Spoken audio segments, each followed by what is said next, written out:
جن گناہوں کے تعلق سے آپ صلی اللہ علیہ وسلم نے خصوصاً ہمیں منع فرمایا ہے کہ ہمیں ان گناہوں سے زیادہ بچنا چاہیے۔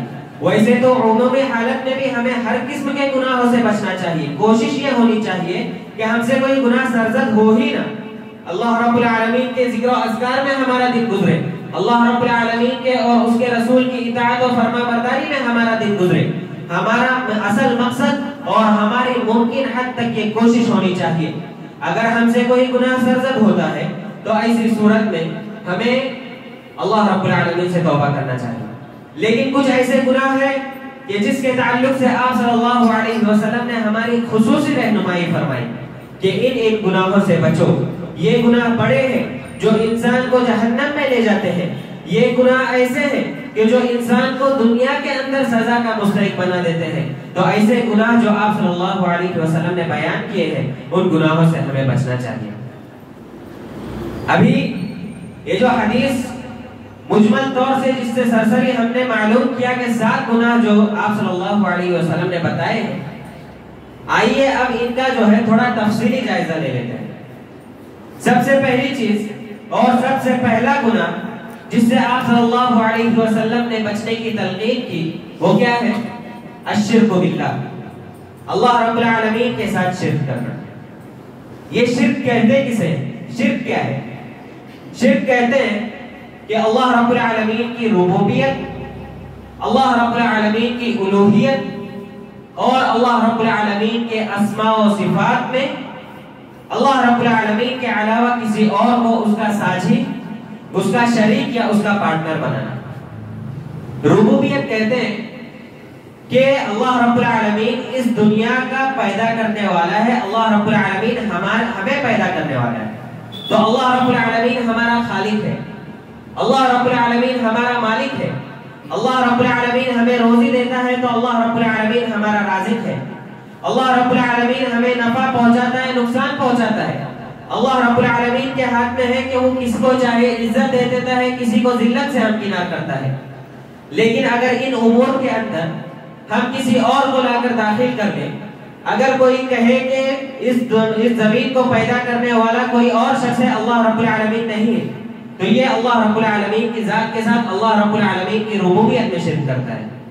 کوئی شخص یہ سوچے کہ فلاں شخص میرے نفع اور نقصان کا مالک ہے، تو ایسی صورت میں گویا کہ وہ یہ ہے کہ وہ اللہ رب العالمین کے ساتھ شرک کرتا ہے۔ کوئی شخص یہ کہے کہ اللہ رب العالمین کے علاوہ کوئی اور بھی ہے جو ہمیں عزت و ذلت عطا کرتا ہے، تو گویا کہ وہ بھی اللہ رب العالمین کے ساتھ شرک کرتا ہے۔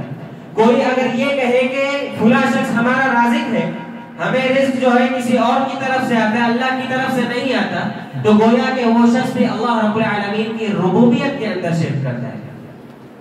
اللہ رب العالمین کی الوہیت میں شرک کیا ہے؟ اللہ رب العالمین کی الوہیت میں شرک یہ ہے کہ جو عبادت اللہ رب العالمین کے لیے خاص ہے، ان خاص عبادتوں کو اللہ رب العالمین کے علاوہ کسی اور کے لیے کرنا۔ جیسے نماز پڑھنا یہ اللہ رب العالمین کے ساتھ خاص ہے، رکوع کرنا اللہ رب العالمین کے ساتھ خاص ہے، سجدے کرنا اللہ رب العالمین کے ساتھ خاص ہے۔ اگر کوئی شخص اللہ رب العالمین کے علاوہ کسی کو دکھانے کے لیے یا کسی لوگوں کو خوش کرنے کے لیے نماز پڑھتا ہے، تو ایسی صورت میں گویا کہ وہ اللہ رب العالمین کی الوہیت میں شرک کرتا ہے۔ اللہ رب العالمین جس عبادت کا مستحق ہے، وہ عبادت کسی اور کے لیے بجا لاتا ہے اور وہ اللہ رب العالمین کے ساتھ وہاں پر پارٹنرشپ کو ایجاد کرتا ہے، اللہ رب العالمین کا شریک بناتا ہے، تو یہ اللہ رب العالمین کے ساتھ الوہیت میں شرک ہے۔ کوئی شخص غیر اللہ کے لیے سجدے کرتا ہے، قبروں پر جا کر سجدے کرتا ہے، یا کسی اور باباؤں کے سامنے جو جا کر سجدہ کرتا ہے، بتوں کے سامنے سجدہ کرتا ہے، تو گویا کہ وہ اللہ رب العالمین کے ساتھ شرک کرتا ہے، اور یہ شرک فی الالوہیہ ہے۔ اسی طرح سے اللہ رب العالمین کے اسماء و صفات میں شرک کرنا۔ اللہ رب العالمین نے اپنے لیے بہت سارے نام منتخب کیے ہیں، اس میں اللہ رب العالمین کی بہت ساری صفات ہیں۔ اب اگر کوئی شخص یہ کہے کہ اللہ رب العالمین کی کوئی صفتیں نہیں ہیں، تو گویا کہ وہ اللہ رب العالمین کے ساتھ شرک کرتا ہے، اللہ رب العالمین کے اسماء و صفات میں شرک کرتا ہے۔ اور اگر کوئی شخص اللہ رب العالمین کو جو صفات، اللہ رب العالمین کی جو صفات ہے ان صفات کو اگر بندوں کے برابر قرار دیتا ہے کہ جو صفات اللہ رب العالمین کے پاس ہے وہ بندوں کے پاس بھی ہے، تو گویا کہ ایسی صورت میں وہ شخص اللہ رب العالمین کے اسماء و صفات میں شرک کرتا ہے۔ مثلا اللہ رب العالمین کی ایک صفت یہ ہے کہ اللہ رب العالمین سنتا ہے، اور ایک صفت یہ ہے کہ اللہ رب العالمین دیکھتا ہے۔ لیکن اگر کوئی شخص یہ کہے کہ اللہ رب العالمین ہمارے دیکھنے کی طرح دیکھتا ہے یا ہمارے سننے کی طرح سنتا ہے، تو گویا کہ وہ اللہ رب العالمین کے اسماء و صفات میں شرک کرتا ہے۔ کیوں؟ کیونکہ اللہ رب العالمین کے سننے کی جو صفت ہے وہ ہم سے الگ ہے، اللہ رب العالمین کے دیکھنے کی صفت جو ہے وہ الگ ہے، کیونکہ ہم ایک حد تک ایک لمٹ ہے ہماری کہ ہم اتنے دور پر رہیں گے تو ہم باتیں سن سکتے ہیں، لیکن اللہ رب العالمین کے لیے کوئی لمٹ نہیں ہے۔ اللہ رب العالمین ہماری ابھی بھی باتوں کو سنتا ہے۔ ہماری دیکھنے کی ایک لمٹ ہے کہ ہم اتنی دور تک کا ہی دیکھ سکتے ہیں، یا اس پہاڑ کے اندر کیا ہے ہم نہیں دیکھ سکتے، اس دیوار کے اس طرف کیا ہے ہم نہیں دیکھ سکتے، لیکن اللہ رب العالمین کی دیکھنے کی صفت الگ ہے۔ تو اگر ہم اللہ رب العالمین کے اسماء و صفات کے اندر کسی اور کو شریک بناتے ہیں، یا ہم یہ کہتے ہیں کہ فلاں شخص دیکھنے پر قادر ہے، تو ایسی صورت میں وہ اللہ رب العالمین کے ساتھ شرک کرتا ہے۔ تو سب سے پہلا گناہ اور سب سے بڑا گناہ جو آپ صلی اللہ علیہ وسلم نے جس سے ہمیں بچنے کی تلقین کی ہے وہ شرک ہے۔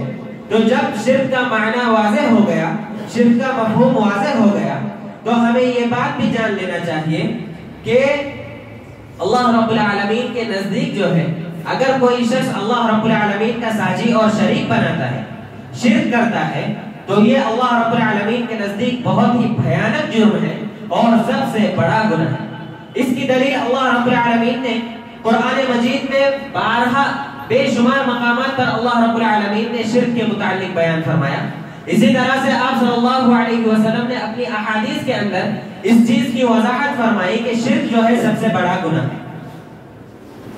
اللہ رب العالمین نے قرآن مجید کے اندر سورہ لقمان میں حضرت لقمان علیہ السلام کی نصیحت کا ذکر کرتے ہوئے بیان فرمایا۔ حضرت لقمان علیہ السلام اپنے بیٹے کو نصیحت کر رہے تھے، اللہ رب العالمین نے اس کا نقشہ کچھ یوں کھینچا ہے۔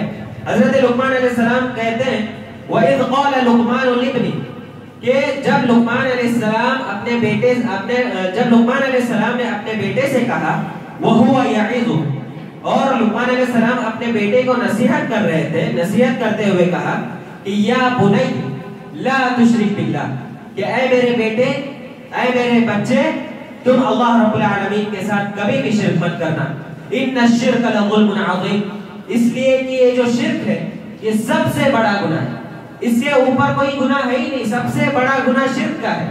تو اس آیت کریمہ سے یہ بات واضح ہوتی ہے کہ شرک جو ہے یہ بہت ہی بھیانک جرم ہے اور بہت بڑا گناہ ہے۔ اسی طرح سے ایک اور آیت کے ذریعے سے ہم شرک کی قباحت کا اور شرک کے سب سے بڑے گناہ ہونے کا ہم اندازہ لگا سکتے ہیں۔ اللہ رب العالمین سورہ زمر کے اندر ارشاد فرماتا ہے کہ وَلَقَدْ أُوحِيَ إِلَيْكَ وَإِلَى الَّذِينَ مِنْ قَبْلِكَ لَئِنْ أَشْرَكْتَ لَيَحْبَطَنَّ عَمَلُكَ وَلَتَكُونَنَّ مِنَ الْخَاسِرِينَ۔ اللہ رب العالمین آپ صلی اللہ علیہ وسلم کو مخاطب کرتے ہوئے کہتا ہے کہ اے نبی صلی اللہ علیہ وسلم، تمہاری طرف بھی اس چیز کی وحی کی جا رہی ہے، اور تم سے پچھلے جو انبیاء اور رسول گزرے ہیں ان کی طرف بھی اسی بات کی وحی کی گئی کہ لئن اشرکت لیحبطن عملک، کہ اگر تم بھی شرک کرو گے، اگر تم بھی اللہ رب العالمین کے ساتھ کسی کو شریک بناؤ گے، اللہ رب العالمین کا پارٹنر بناؤ گے، تو لیحبطن عملک، تو تمہارا اللہ رب العالمین کے ساتھ شرک کرنا تمہارے تمام نیک اعمال کو برباد کر دے گا، وَلَتَكُونَنَّ مِنَ الْخَاسِرِينَ، اور اس کا نتیجہ یہ ہوگا کہ تمہارے جب اعمال برباد ہو جائیں گے تو تم صرف اور صرف خسارہ اٹھانے والوں میں سے ہو جاؤ گے۔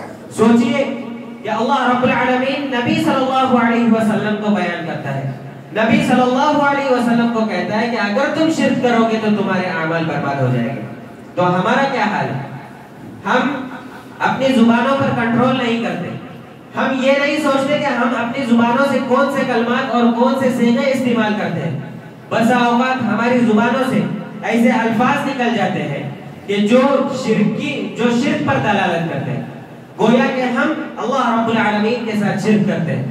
اور اسی طرح سے اپنی زبانوں کی حفاظت کرنا ہمیں سیکھنا چاہیے، اور ساتھ ہی ساتھ ہمارے منہ سے، ہماری زبانوں سے جو الفاظ نکلتے ہیں ان پر ہماری پکڑ ہونی چاہیے کہ کہیں ہماری زبان سے کوئی ایسا لفظ یا کئی ایسے الفاظ تو نہیں نکل رہے جو اللہ رب العالمین کے ساتھ شرک پر جو شرک پر دلالت کرتے ہو۔ کیوں؟ کیونکہ حدیث پاک میں آتا ہے کہ آپ صلی اللہ علیہ وسلم نے فرمایا کہ ایک بندہ اللہ رب العالمین اپنی زبان سے کلمات ادا کرتا ہے اور اسے اس چیز کا کوئی احساس اور شعور نہیں رہتا کہ وہ کیسے کلمات ادا کرتا ہے، لیکن اس کا وہ کلمہ اللہ رب العالمین کو پسند آ جاتا ہے، اور اسی ایک کلمے کی وجہ سے یا انہی چند الفاظ اور کلمات کی وجہ سے اللہ رب العالمین ایسے شخص کو جنت میں داخل کرتا ہے۔ لیکن اس کے برعکس کسی شخص کے منہ سے کوئی ایسے کلمات نکل جاتے ہیں جو اللہ رب العالمین کی ناراضگی کا سبب بنتے ہیں، اور پھر اسی ناراضگی کی وجہ سے اللہ رب العالمین ایسے بندے کو جہنم کے اندر داخل کرتا ہے۔ لہذا ہمیں یہ سوچنا چاہیے، ضرورت اس بات کی ہے کہ کہیں ہماری زبانوں سے شرکیہ الفاظ تو نہیں نکلتے، اسی لیے آپ صلی اللہ علیہ وسلم کی وہ حدیث بھی ہمیں یاد کرنی چاہیے جس میں آپ صلی اللہ علیہ وسلم نے فرمایا کہ من کان یؤمن باللہ والیوم الآخر فلیقل خیرا او لیصمت، کہ جو شخص تم میں سے اللہ پر اور آخرت کے دن پر ایمان لاتا ہے، ایمان رکھتا ہے، تو اسے چاہیے کہ وہ یا تو بات کرے تو اچھی بات کرے، خیر کی بات کرے، نہیں تو وہ خاموش رہے۔ آج ہم اپنے گریبان میں جھانک کر دیکھیں، اپنے ہم نفسوں کا مطالعہ کریں یا اپنے نفسوں کا محاسبہ کریں تو ہمیں یہ بات معلوم ہوتی ہے کہ ہماری زبان کس قدر چلتی ہے اور کتنے برے برے الفاظ نکلتے ہیں۔ بسا اوقات اچھے الفاظ کم نکلتے ہیں اور برے الفاظ زیادہ نکلتے ہیں۔ اسی طرح سے شرک یہ اتنا بھیانک جرم ہے کہ اگر کوئی شخص مرنے سے پہلے توبہ نہیں کرتا ہے شرک سے، تو ایسی صورت میں اللہ رب العالمین اس کے گناہوں کو معاف نہیں کرے گا۔ یہ اللہ رب العالمین کا وعدہ ہے۔ اللہ رب العالمین نے سورہ نساء کے اندر ارشاد فرمایا کہ ان اللہ لا یغفر ان یشرک بہ ویغفر ما دون ذلک لمن یشاء، کہ اللہ رب العالمین شرک کو کبھی بھی معاف نہیں کرے گا۔ مرنے کے بعد یعنی انسان اگر توبہ کرنے سے پہلے شرک میں ملوث تھا اور توبہ کر لیا تو اللہ رب العالمین اس کے گناہوں کو معاف کر دے گا، لیکن اگر وہ مر گیا لیکن اس نے شرک سے توبہ نہیں کی تو اللہ رب العالمین اس کے اس شرک کو اور جو دوسری گناہ رہے گی اس کو معاف نہیں کرے گا۔ وَيَغْفِرُ مَا دُونَ ذَلِكَ لِمَن يَشَاءُ، شرک کے علاوہ جتنی بھی گناہ ہوگے تو اللہ رب العالمین ایسے شخص کے وہ تمام گناہوں کو معاف کر دے گا اگر اللہ رب العالمین چاہے گا تو۔ اسی طرح سے جو شخص بھی شرک میں مبتلا ہوتا ہے تو اس کا ٹھکانہ جہنم ہے۔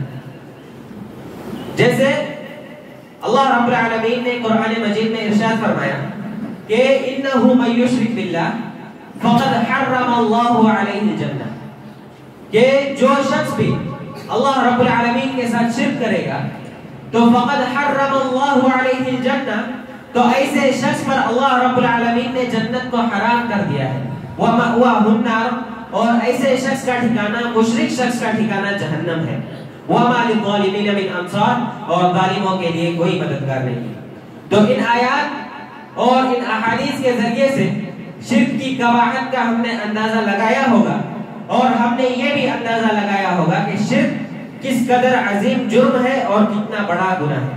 لہذا ضرورت اس بات کی ہے کہ ہم شرک سے بچنے کی کوشش کریں، اور ہماری ہمیشہ یہ کوشش ہونی چاہیے کہ ہم اپنی زبانوں کے ذریعے سے بھی اور اپنے اعضاء و جوارح کے ذریعے سے بھی کوئی ایسے کام یا کوئی ایسے الفاظ ادا نہیں کریں گے جو اللہ رب العالمین کی ناراضگی کا سبب بنتے ہو یا اللہ رب العالمین کے ساتھ شرک کرنے پر آمادہ کرتے ہو۔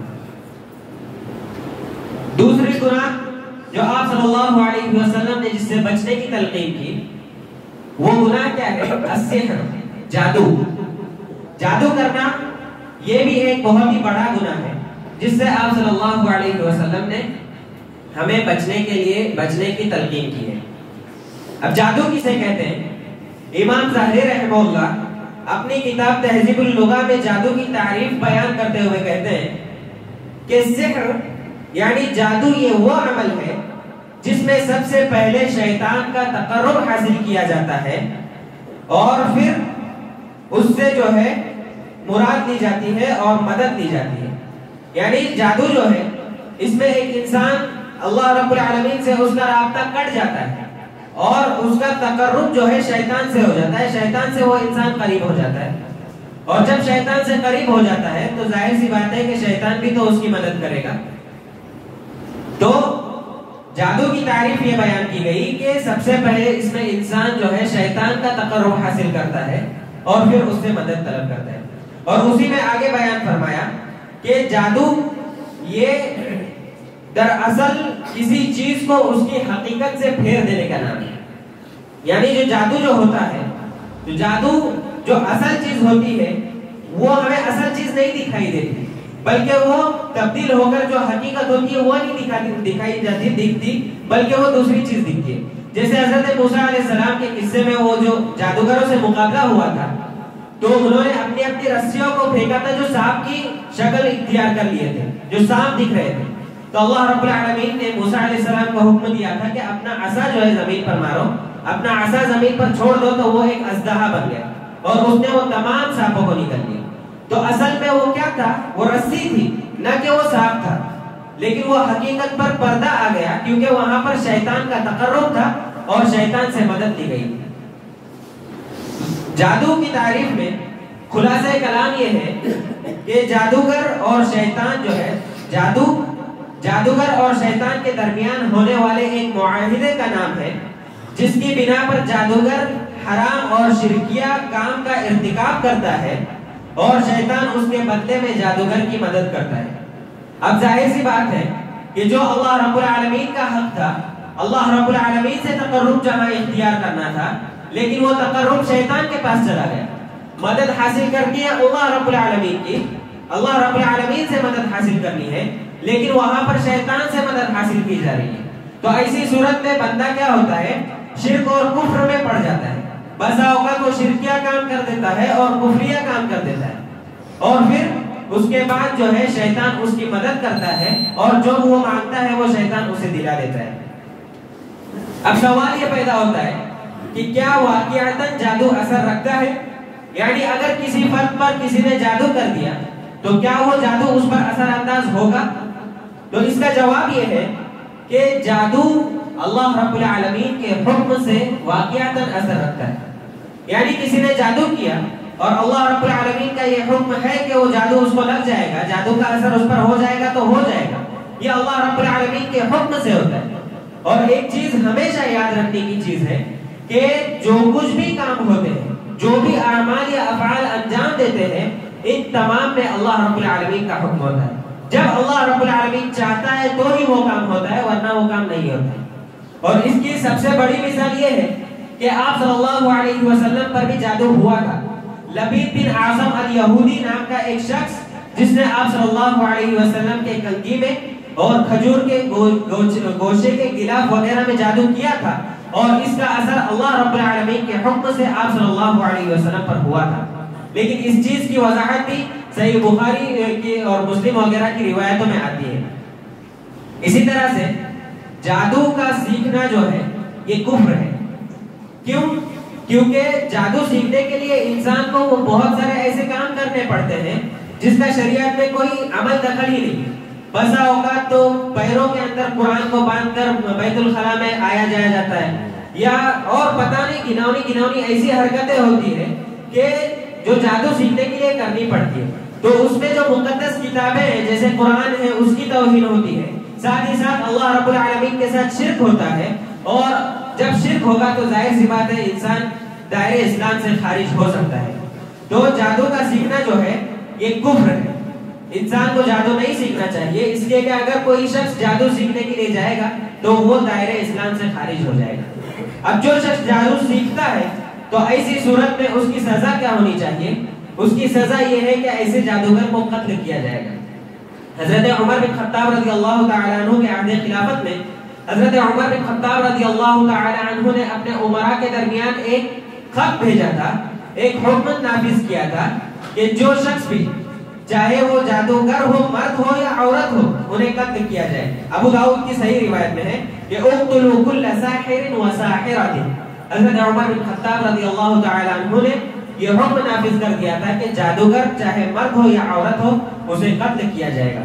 اسی طرح سے صحیح الجامع کی ایک روایت جسے امام البانی رحمہ اللہ نے نقل فرمایا ہے اور اس حدیث کو صحیح قرار دیا ہے، کہتے ہیں کہ آپ صلی اللہ علیہ وسلم نے ارشاد فرمایا کہ لیس منا من تطیر او تطیر له، کہ وہ شخص ہم میں سے نہیں ہے جو فال نکالے یا نکلوائے، بدفالی نکالے، خود بدفالی کرے یا کروائے، او تکہن او تکہن له، یا وہ کسی کاہن کے پاس جائے اور اس کی باتوں کی تصدیق کرے، کہانت کرے یا کروائے، اسی طرح سے او تسحر او تسحر له، یا تیسری چیز کہ جو شخص جادو کرے یا کروائے، اگر کوئی شخص جادو کر رہا ہے تو بھی وہ کافر اور دائرے اسلام سے خارج ہو جائے گا، اور اگر کسی پر کروا رہا ہے تو ایسی صورت میں وہ بھی دائرے اسلام سے خارج ہو جائے گا۔ اسی طرح سے ان آیات اور ان احادیث کے ذریعے سے یہ دو ایسے گناہوں کے بارے میں وضاحت کی گئی جو سب سے بڑے تھے۔ بقیہ گناہوں کی وضاحت انشاءاللہ اگلے خطبہ جمعہ میں کی جائے گی۔ آخر میں اللہ رب العالمین سے دعا کرتے ہیں کہ یا العالمین تو ہم تمام لوگوں کو ہر قسم کے گناہوں سے بچنے کی توفیق عطا فرما، اور خصوصاً ان گناہوں سے کہ جن کا تعلق جو ہے جو ہماری دنیا میں بھی اور آخرت میں بھی اثر انداز ہوتے ہیں۔ الہ العالمین تو ہم تمام لوگوں کی حفاظت فرما اور ہر قسم کے عذاب سے تو محفوظ فرما، عذاب قبر سے، عذاب جہنم سے تو ہمیں محفوظ فرما۔ الہ العالمین ہمارے وہ احباب جو وفات پا چکے ہیں تو ان کی مغفرت فرما، انہیں تو کروڑ کروڑ جنت نصیب فرما، اور الہ العالمین قبر کے اندر ان کے لیے جنت کا بچھونا بچھا دے۔ الہ العالمین جو احباب ہمارے مریض ہیں تو انہیں شفاء کاملہ عاجلہ نافعہ عطا فرما، جو بے روزگار ہیں انہیں تو روزگار عطا فرما، اور جو مقروض ہیں، قرض کے سائے تلے دبے ہوئے ہیں، الہ العالمین تو ان تمام لوگوں کے قرض کی ادائیگی کی سبیل پیدا فرما۔ آمین۔ تقبل یا رب العالمین وتب علینا انک انت التواب الرحیم۔ بارک اللہ لنا ولکم فی القرآن الکریم ونفعنی وإیاکم بالآیات والذکر الحکیم، انہ تعالی جواد کریم ملک بر الرؤوف الرحیم۔